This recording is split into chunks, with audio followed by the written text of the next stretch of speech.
Il y a des gens qui aiment bien s'éclaircir la peau, il y a des gens qui ne supportent pas être noirs, avoir une peau noire. Hein. La plupart du temps, c'est à cause des hommes, hein, ils font ça. Parce qu'il y a des hommes qui préfèrent les filles claires, donc si toi tu es noire, tu t'éclaircis plus, voilà. Ton mari t'aime plus la plupart du temps. Hein. Moi, je suis claire de nature, mais je me rends plus claire encore. Vous mettez des crèmes? Hein? Oui, oui. Je préfère quand une femme a une peau plus claire, un peu plus claire, quoi. C'est mes fantasmes en général, quoi. Il n'y a pas de produits dangereux dans votre crème? Je n'en sais pas, je m'en veux payer, je ne sais pas. Que ce soit dangereux ou pas, c'est pas vraiment important. L'essentiel, s'il y a un résultat à la fin, c'est bon, quoi. Who taught you to hate the texture of your hair? Who taught you to hate the color of your skin to such extent that you bleach to get like the white man? Who taught you to hate the shape of your nose and the shape of your lips? Who taught you to hate yourself from the top of your head to the soles of your feet? Who taught you to hate your own kind? Who taught you to hate the race that you belong to? So much so that you don't want to be around each other. No, before you come asking Mr. Muhammad, does he teach hate? You should ask yourself, who taught you to hate being what God gave you?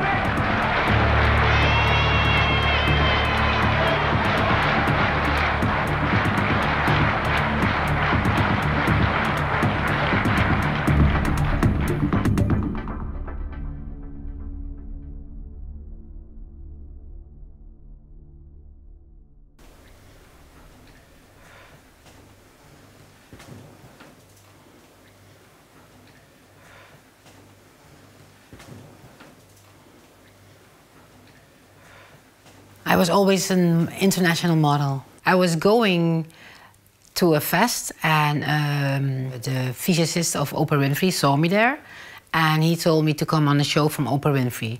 So my manager back then in America said, okay, we have to do something about your hair. And in America there was a strictly rule that you had to also straight your hair and then put the weave, that everything blend together.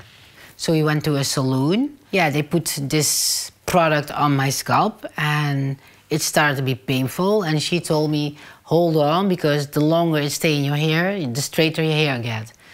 So, but this was already, the accident happened because everything turned inside my scalp. So they washed it out and my whole life changed because I could not go anymore on the shower, I couldn't sleep anymore because it stayed inside. On the outside you couldn't see, but it was very painful. And then I booked my flight back to Holland and then the medical situation started. I had a chemical burning.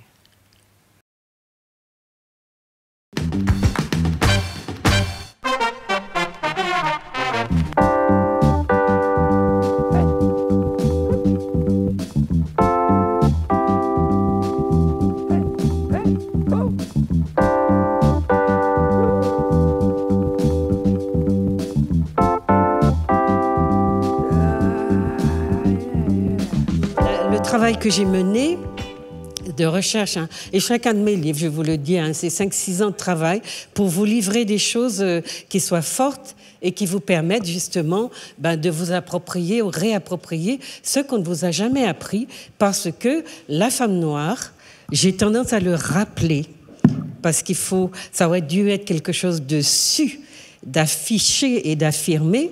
La femme noire est la première femme au monde. Moi, quand je décide de commencer à travailler sur le cheveu, c'est parce que je m'interroge sur pourquoi tout un peuple se défrise son cheveu. Il y a là quelque chose, en tant que sociologue, psychosociologue, qui m'interpellait parce que ça n'était pas un phénomène individuel. Et vous savez que le sociologue s'occupe du collectif.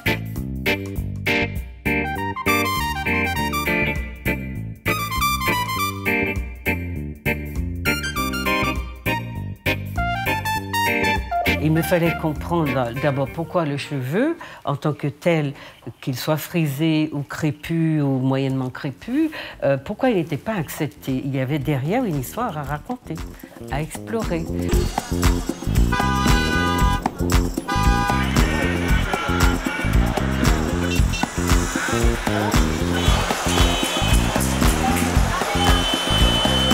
It's not a problem, but if you can get enough images.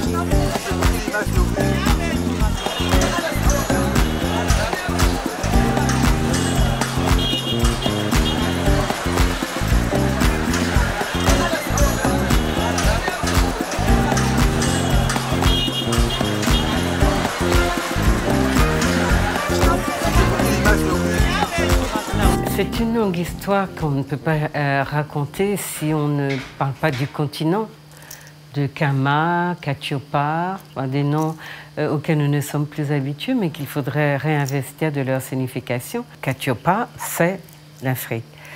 On sait que dès le départ, les Remetu et le reste du continent de Katiopa accordaient un soin extraordinaire à leur esthétique.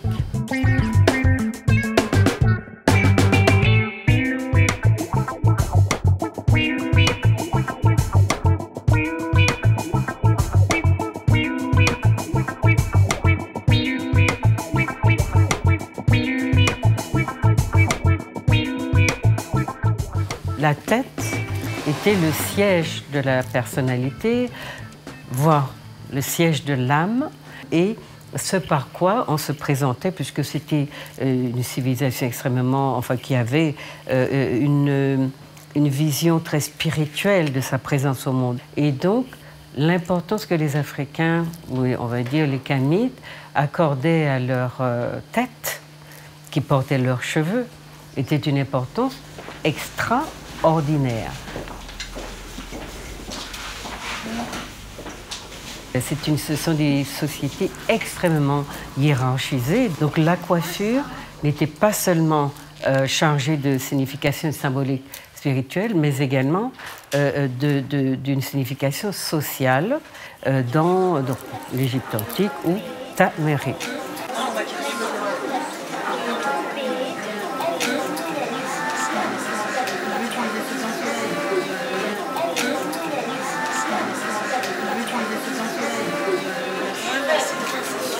Fais ce que tu as à faire là.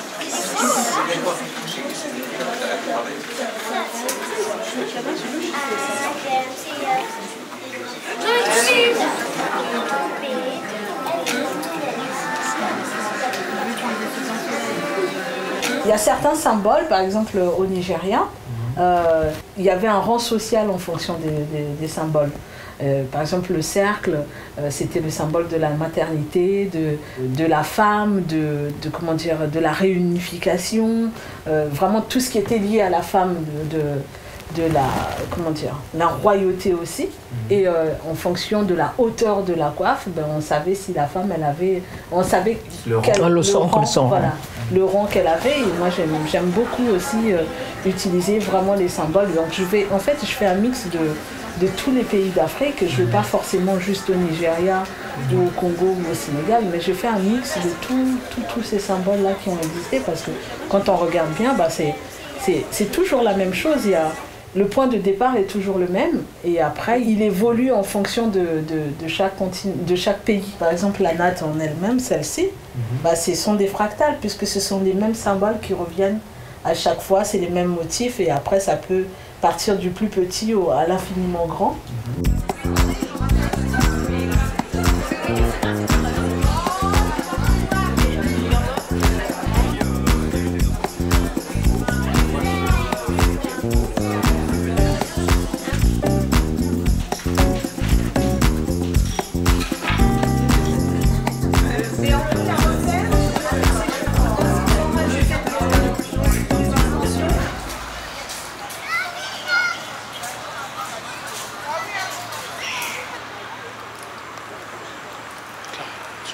In these different times, there has been a way hair and skin has been represented. For example, in pre-colonial era, hair represents a very special, a very important part of African.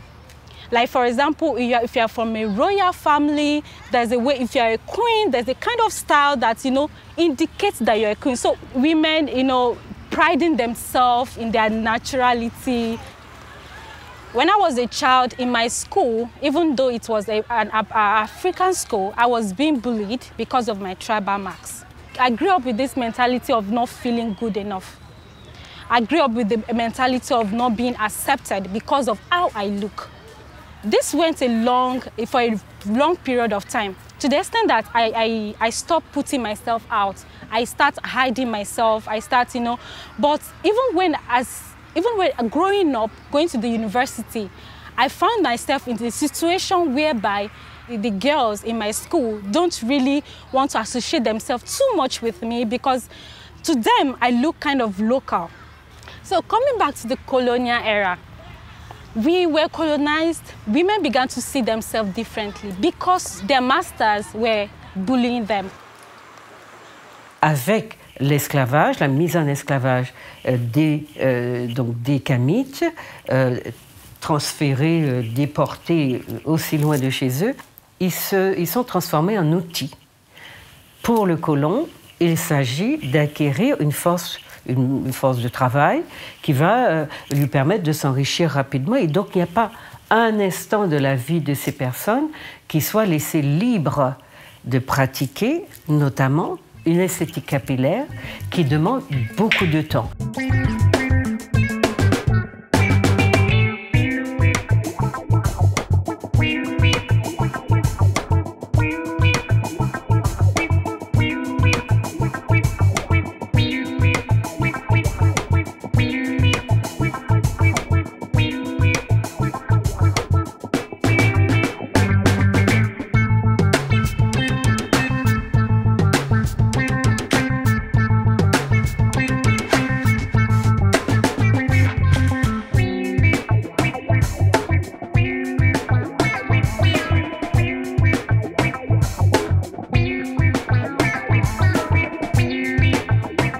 Le colon, il ne sait rien de l'esthétique de l'Africain ou du Kamite.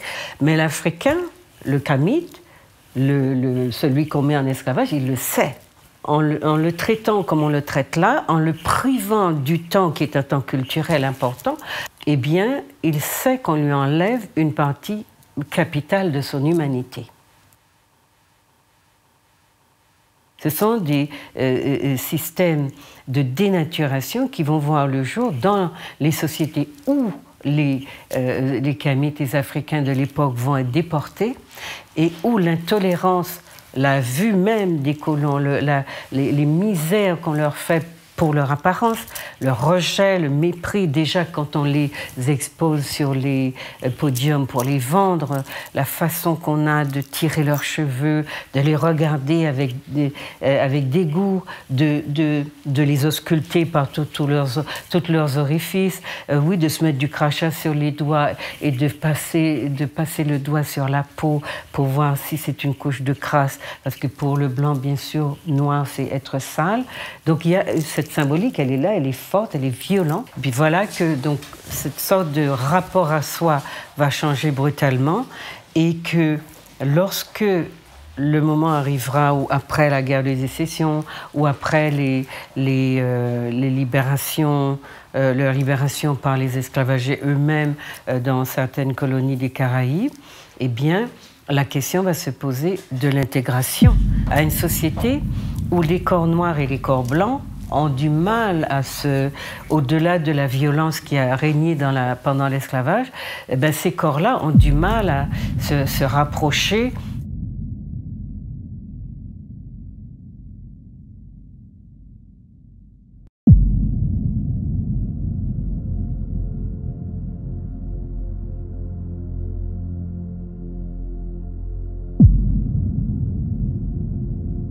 Le corps noir est stigmatisé. Il ne sort pas des représentations ultra négatives que les colons, pendant le temps de l'esclavage, vont créer autour de lui. Et lui-même, il prend l'habitude de se regarder comme un corps en déficience. Now we come to the post-colonial era. This is the era where, they say we are free, but we are not really free because we find ourselves, women especially, find ourselves in competition with the white counterparts. I came to Lagos in search of a job, and one of the criteria of, having a good job in Nigeria or maybe in Africa, I don't know, is to also have the look. And what I mean by the look is, you have to have a fair skin, you have to be beautiful, of course, and of course you have to keep a long, straight hair.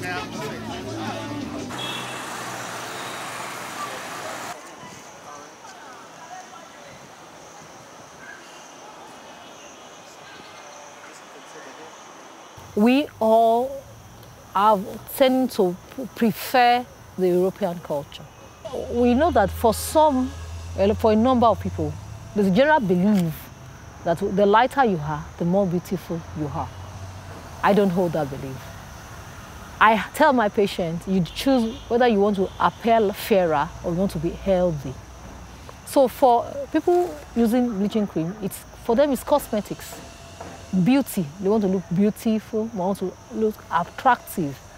You're looking at the video, home video, Nollywood. Most of the actresses, they bleach. So it's an image in the mind of a growing African person.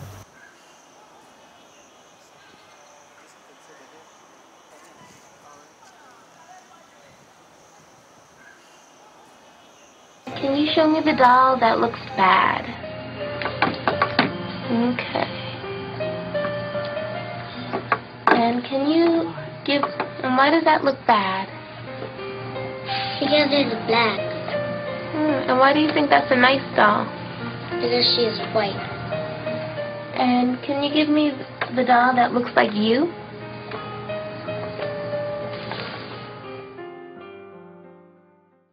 À l'époque, moi, j'étais une gamine, dont mon papa, qui était un bon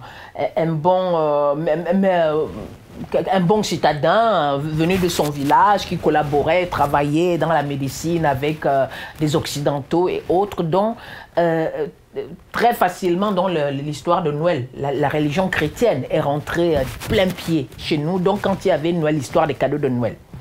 Donc, on nous achetait des poupées.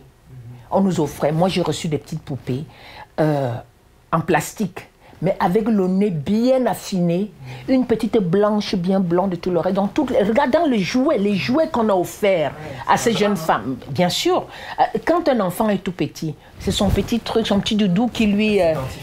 voilà. Et donc à travers ces poupées, sans qu'on ne s'en rende compte, c'est quelque chose de très, très subtil. Moi, ça me choque de voir... Une maman, il y en a beaucoup ici dans Paris, une maman, elle a sa petite fille, une maman bien noire, roots comme ça, là son enfant, et bien, le bébé porte un petit bébé, un petit poupée blanche, bien blonde et tout le reste. Qu'est-ce que vous voulez que cette petite fille, quand elle va grandir, elle va s'identifier, se défriser, décaper la peau aussi. Personnellement, si je vais prendre mon cadre qui est l'endroit où j'ai grandi, chez moi en Afrique, sortir les cheveux défrisés, c'est moderne. Ça fait beaucoup plus propre, ça fait soigner en fait. On ne peut pas y échapper, sauf si on n'a pas vu une télévision, sauf si on ne s'est pas promené dans la ville pour voir des panneaux publicitaires à quoi ressemble une belle femme, sauf si on n'a pas vu de film où on vous montre qui est la belle femme. Quand j'étais jeune, on regardait Lois et Clark et le lendemain, on allait prendre les vêtements, refaire le modèle de Lois, refaire la coiffure de Lois. On regardait Naomi Campbell, on allait se faire la coiffure de Naomi Campbell, il fallait plaquer, donc il faut bien défriser. Women look at TV and we get the wrong information because we see Beyoncé, we see whoever, black woman with straight hair, and we think, okay, we need to do this because then we look good.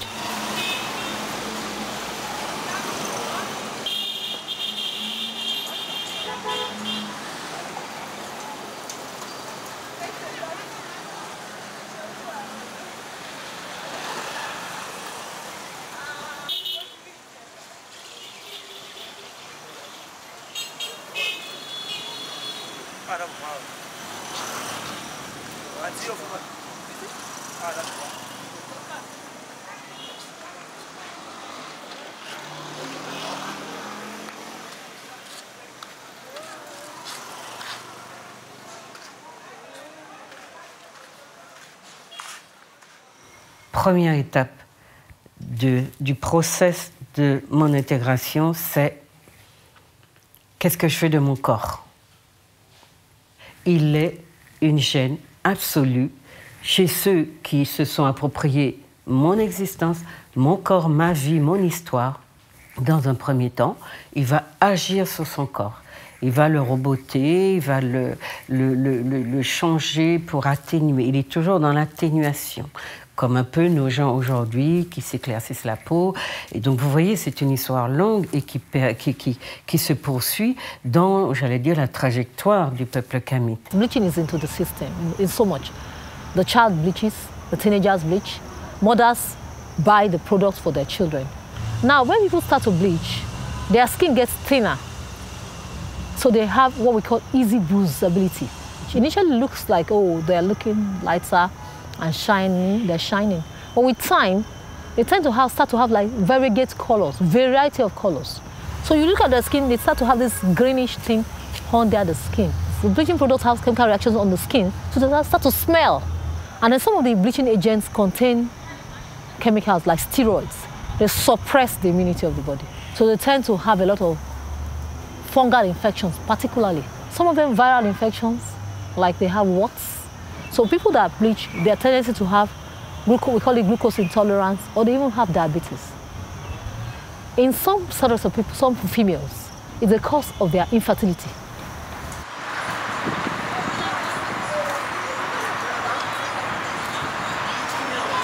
It's even difficult to have a relationship. It's as bad as that. There was a documentary I watched where a lady was interviewed and she was asked why she's using bleaching cream and, you know, and all that. And what she was saying, she said was that, well, if I did not, I might not find a husband. We generally believe that males prefer lighter skinned people. So that's a major reason. And particularly for the young people, they believe that when I lighten my skin, I become more attractive and I'm likely to be able to pick a suitor. Personnellement, je pense que les hommes, ils ne sont pas responsables de ça parce que c'est aussi des personnes qui ont subi les conditionnements de la même manière que les femmes. Leurs cheveux, ils ne les supportent pas. Quand ça pousse un peu, ça veut dire que c'est sale. Et on va directement raser pour mettre à la poubelle. Donc, les regards des hommes par rapport à leurs propres cheveux n'est pas déjà un regard bienveillant. Donc, je pense que c'est le même regard qu'ils ont aussi sur les cheveux de femmes. C'est de la même façon, je ne dirais pas que c'est l'homme seulement. Je peux me revoir moi-même, il y a 3 ou 4 ans d'ici, en train d'amener mon fils au salon pour raser ses cheveux et j'ai obligé le coiffeur à diminuer alors que mon fils il dit non laisse, j'ai besoin d'avoir un peu plus de cheveux sur ma tête. Et moi je dis non, ça va encore pousser plus vite, ça va être plus sale et difficile à peigner, on coupe plus. Alors on s'est disputés tous les deux au salon et après mon fils me dit mais je te comprends vraiment pas, c'est toi qui décides de ma tête, j'ai une coiffure que moi je ne veux pas. Et toi, tu décides de ce que moi, je dois avoir. Et en plus, c'est moi qui dois me taper cette coiffure pendant 3 semaines, supporter quelque chose que je ne veux pas. Je suis en train de dire à mon fils de ne pas aimer ses cheveux. Changer la texture du cheveu, c'est une personne, une Américaine, qui est chimiste, qui va inventer donc le produit défrisant à base de soude caustique parce qu'elle est elle-même chimiste et qu'elle se défrise déjà et qu'elle l'utilise pour elle-même. C'est un produit d'une violence inouïe dont on découvre la violence quand on lit la biographie de Malcolm X, qui raconte que la première fois qu'on lui a posé cette mixture sur la tête, il n'a pas cru seulement qu'elle explosait, mais qu'il n'allait plus du tout la retrouver.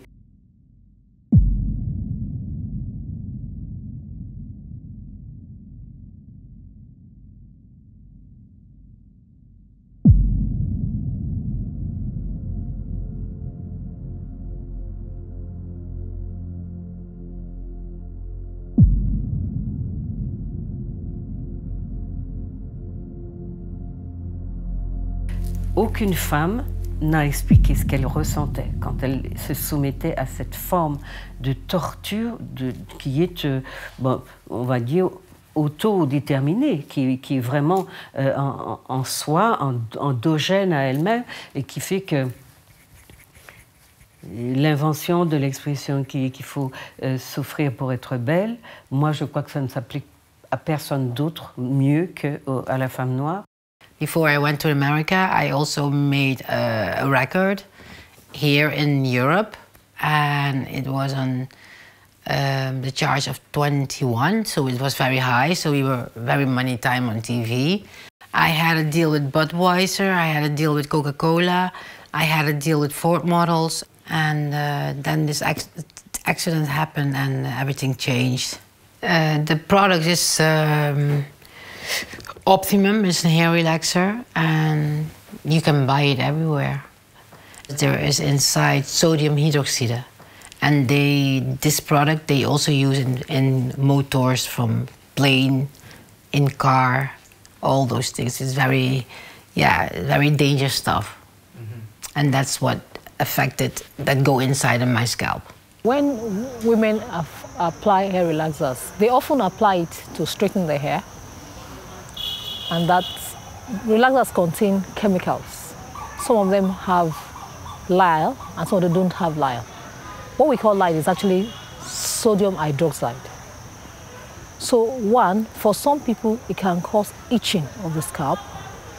For some people, they can have dandruff. For some, it actually damages the hair. The hair can start to break.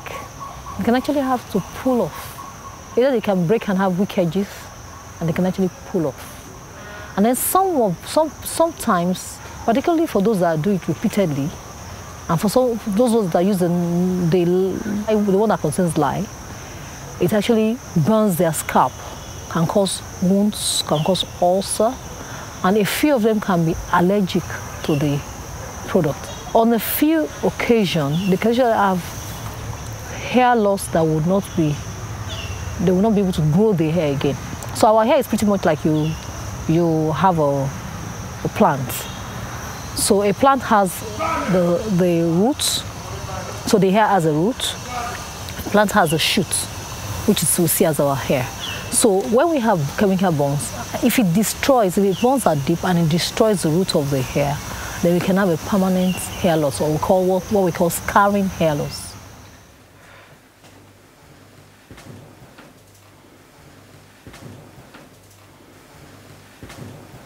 Slowly the hair fell out, my scalp turned white, and I dealt for it for 7 years. I was panic attacks, I was afraid to be a woman, I was afraid of becoming still in love with somebody, so I was very insecure. So in the beginning it was like hell. It was really like hell. In the 7 years I many times considered to take my life, because I never had any idea what means being bold, and also the situation where I'm going to. For me, if I had a beautiful bold scalp, I would walk around with no hair. But because my hair or my scalp doesn't look like every regular alopecia person, for me it's very important that I can cover up and don't make the people look like, whoa, there's no alien, or whoa, she is sick, or she has something.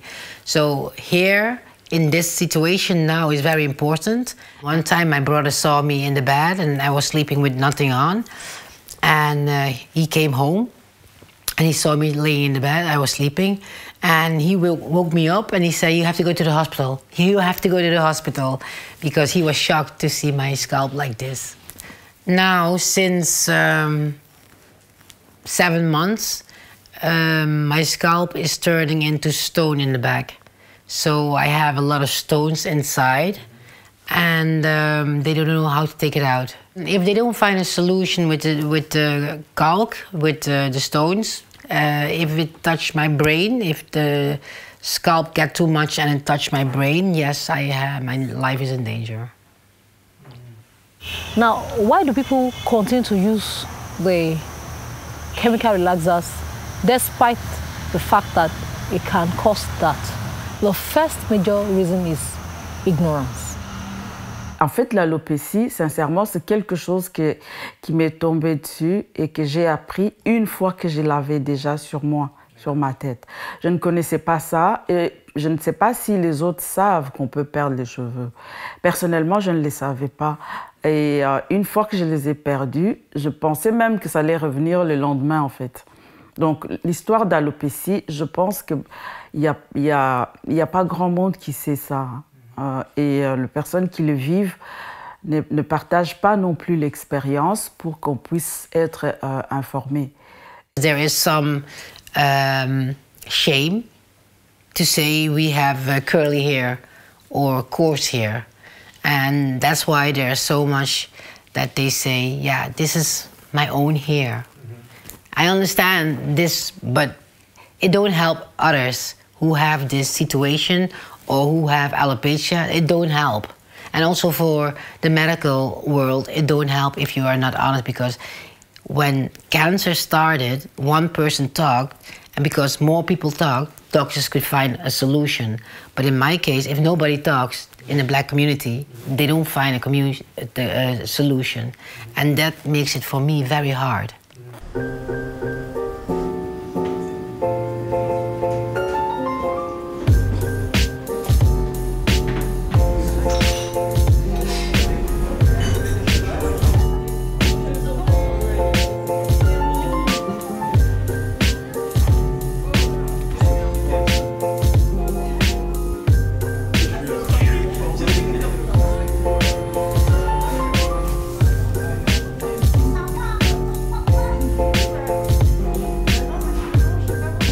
Me dit, ça faisait plus de 10 ans qu'elle n'avait jamais elle-même vu ses cheveux. Donc elle va chez le coiffeur, il défait, il refait le tissage et jusqu'au prochain. Donc elle a pas touché ses cheveux, jusqu'au jour où ses cheveux commencent à s'émietter. Et ce jour-là, elle voulait défaire elle-même avant d'aller chez le coiffeur. Et du coup, il y avait une de ses voisines qui vient lui donner l'enfant à garder. Il l'appelle en bas pour qu'elle vienne récupérer l'enfant. Et donc, quand elle a défait ses cheveux, elle a mis un foulard. Arrivée en bas, le vent, il enlève le foulard. Et alors qu'elle était en train de prendre l'enfant, elle a laissé tomber l'enfant pour courir après son foulard. Oui. Pour vous dire à quel point elle ne voulait pas du tout qu'on voit ses cheveux. Vous voyez? Que moi j'ai eu des périodes au collège où moi j'ai caché mes cheveux tout le collège, on ne voyait pas mes cheveux. C'est-à-dire que je passais de tresse à tresse, tresse à tresse. Et une fois je me rappelle, la personne qui me tressait m'a dit aujourd'hui je ne veux pas te tresser. Mais je suis allée me cacher dans la salle de bain pour pleurer parce que je me suis dit qu'est-ce que je veux faire? Tout le monde va voir le niveau de mes cheveux et je vais avoir la honte. Je travaille à me rendre invisible, ou en tout cas à me rendre supportable aux yeux de ceux qui me trouvent insupportable à regarder. Aux yeux de ceux qui ont décrété que je suis la laideur, aux yeux de ceux qui ont décrété que mon cheveu ne va pas. Si je suis dans un environnement institutionnalisé qui ne me fait pas de place dans ces institutions et que moi, je n'ai aucune autre perspective, eh bien, je vais trouver les moyens, comme l'ont fait ceux qui ont inventé le défrisage et les produits et les dermocorticoïdes pour se blanchir et pour se défriser. Je vais trouver le moyen de me rapprocher de l'apparence de ceux qui décident que moi, tel que je suis là, je ne suis pas viable et je ne veux pas, je ne suis pas viable ou que je n'ai pas à prétendre avoir une place dans une société qui n'est pas faite pour moi. The thing that I find, to be honest, is that the black community deny, and they are, like Oprah, for example. Oprah had the same situation as me. She had it when she was in the beginning of her career. And she had 25 years, she had a show, the Oprah Winfrey Show, but she never spoke about this situation. Obama, same thing, she has a spot. Nobody talks about it. Then we have this famous model, Naomi Campbell. Her scalp from here is totally gone, but they hide it. Pour être arrivé à ce degré de domination d'un peuple, il a fallu déconstruire l'idée qu'ils sont un groupe, qu'ils forment une entité, comme les Blancs le forment, les Chinois, les Indiens, etc. Les Kamites sont dans les sociétés du monde entier, mais ils n'ont pas de société à eux. On va essayer de se faufiler, s'insérer, et puis on va travailler pour soi. On travaille très peu pour revenir, j'allais dire, à une matrice des origines et dans laquelle on se sentirait responsable des progrès de cette matrice. Donc c'est l'une des catastrophes qui a touché le peuple kamite depuis l'esclavage et la pénétration de l'Occident, du système capitaliste dans son univers, c'est l'individualisme.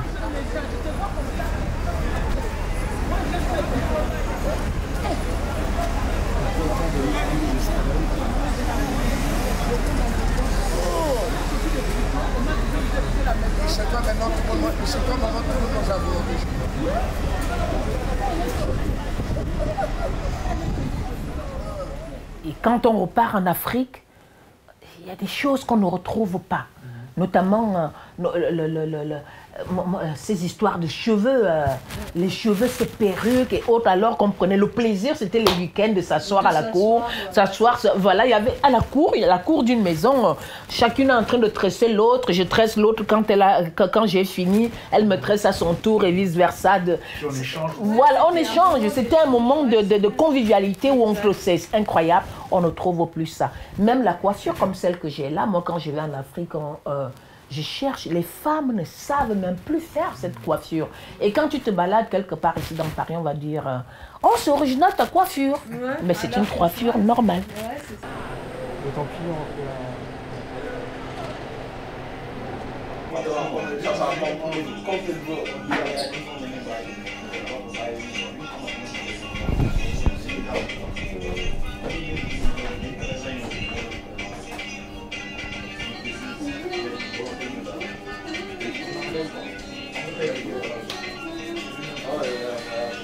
Mais là, les cheveux sont naturels, là. Oui, c'est fait, c'est naturel. J'avais déjà défrisé un peu, mais ça fait longtemps que j'ai pas fait. Vous faites ça régulièrement? C'est ça. Chaque 1 mois et demi. Ah. Vous ne les gardez jamais naturels? Non, parce qu'en naturel, ça fait trop mal, c'est dur.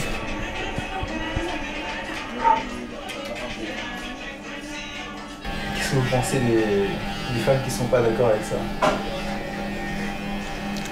Les femmes qui ne sont pas d'accord avec ça? Ouais. Je sais pas, chacun est libre de faire ce qu'il veut.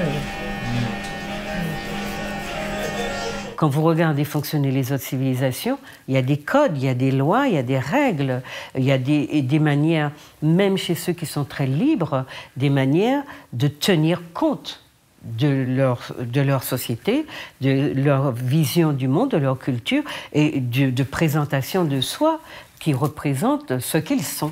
Chez nous, chez les Kamites, c'est perdu. Parce que l'idée que je fais ce que je veux comme je veux, c'est une idée absolument occidentale. Cette femme qui me dira « oui, je fais ce que je veux avec mes cheveux », ben, c'est pas exactement moi dans 5 ans. Donc, 5 ans d'ici, tu m'interrogerais, je te dirais exactement la même chose. Je suis passée par le même chemin que ces femmes-là. On était au mois de mai, donc c'était le printemps. J'avais l'habitude de me mettre des tissages quand il fait froid, donc on garde les tissages. Mais je n'ai pas l'habitude de laisser mes cheveux dehors pour qu'on le voie. Ce n'est pas des cheveux qu'on pouvait voir selon ma conception à moi. Donc ces cheveux-là ne pouvaient pas être vus et donc ça devrait être caché. Et pour être caché, moi je cachais avec les tissages. Alors quand j'enlevais ce jour-là, comme j'avais encore du temps, il fallait que j'aille vite le remonter pour ne pas que je laisse ma tête comme ça. Alors, je prends le temps de prévenir ma fille qui était dehors et je lui dis, écoute, je vais aller chez la coiffeuse. C'est elle qui m'interpelle en me disant, écoute, je ne sais pas ce que tu vas encore aller tisser, mais il te reste pratiquement plus rien sur la tête. Moi, je n'aimerais pas te ressembler. Je ne veux plus que tu touches à ma tête, ni pour tresser, ni pour défriser. Je ne veux pas finir comme toi.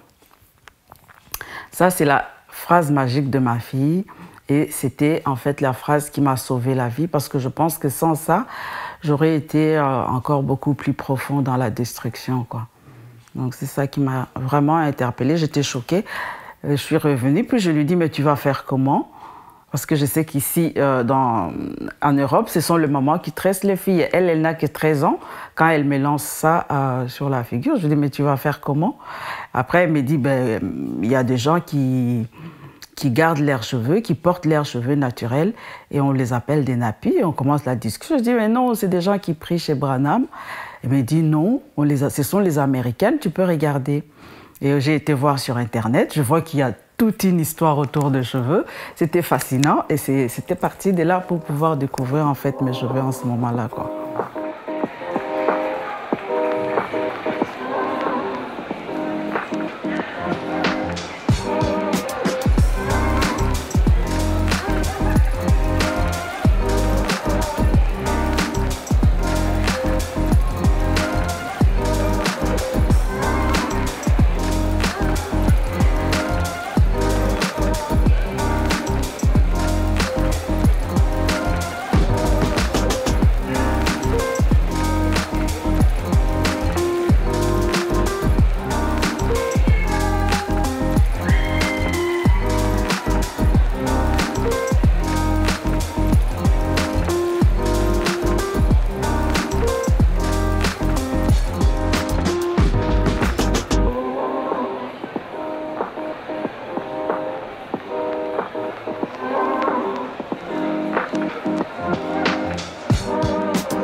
États-Unis, le mouvement nappy, entre guillemets, qui veut dire naturel and happy, est venu du fait que certaines femmes ont décidé de manger sain.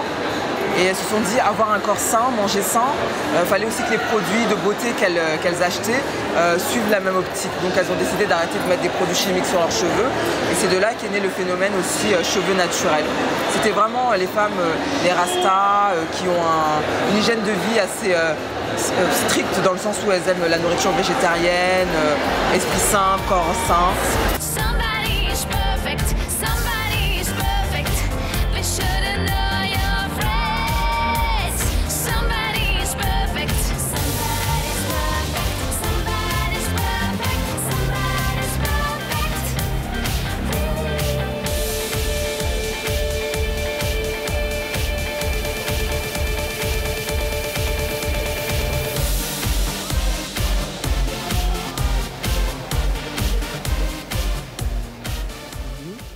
Avec son corps et son cheveu.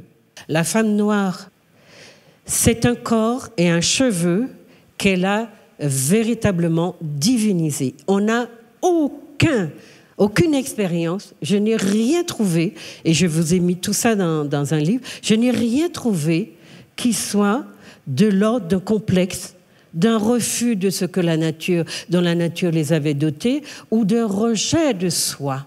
Je pense qu'il est important, comme on a parlé là, de représenter, de se représenter d'abord soi, sa propre image, la valoriser pour que les autres puissent aussi en tenir compte et que ces personnes-là puissent aussi, à leur tour, valoriser leur propre image. Je pense qu'on est africaine, on est noire, on est femme, on est fière, etc. Mais chacune d'entre nous a sa différence. Et c'est cette différence-là qui nous qualifie, justement. Et c'est cette différence que chacune a le mérite de mettre en avant pour justement se positionner, elle, et tout en se positionnant elle-même, elle rayonne sur les autres, qui à leur tour font pareil. Et c'est comme ça que l'étendue se propage et que cette vision de la femme avec son cheveu naturel, de sa peau naturelle, de ses valeurs qui sont les siennes, a la possibilité de faire éclore ça au grand jour et de le propager de manière beaucoup plus grande. Et je pense que c'est le rôle de chacune d'entre nous qui est à mettre en place. Pour moi, on doit tous assumer nos cheveux parce qu'on a des beaux cheveux, des cheveux crépus. Pour moi, c'est une richesse pour moi. Des fois, quand je me lisse les cheveux, je me trouve moins belle que quand j'ai mes cheveux crépus au naturel. Alors que je ne juge pas les cheveux lisses et tout. Mais je pense que c'est une richesse parce qu'on peut faire toute coiffure qu'on veut avec nos cheveux crépus. C'est tellement une évidence, s'il y a besoin d'un slogan. Être, je suis ce que je suis, tu es ce que tu es, ensemble, nous faisons une force. Et Et sur ce, et je crois qu'on vient de santé à vos cheveux.